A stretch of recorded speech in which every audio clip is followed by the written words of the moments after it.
বলে যে দেখো আমার হুসাইন কারবালার জমিনে কিভাবে আমার দিনকে প্রতিষ্ঠিত করার জন্য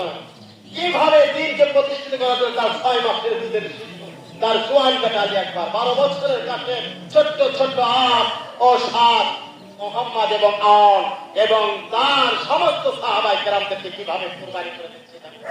তুমি তো সামান্য তোমার বাচ্চাটাকে একটু কুরবানি করতে যায়, সেটা তুমি চোখের পটি বাঁধলা, তোমার সওয়ালের চোখের পটি বাঁধলা, হাত বাঁধলা, তারপর তুমি সুর ধাঁধা দিলা।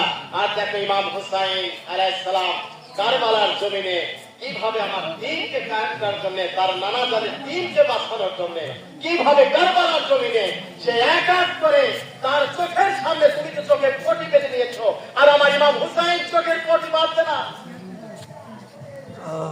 আমার হুসাইন চোখের পটি বাঁধবো না আমার দিনকে কায়েম করার জন্য। 6 মাসের দুধের শিশু তার চোখের উপরে তার কোলের উপরে কুরবানি করে দেবে। সে ওইটা দেখে সে আমার আল্লাহর কাছে বলবে যে আল্লাহ ভাই আমার সেই আসল কুরবানির কথা কেউ বলে না। এই জন্য আজকে যারা আহলে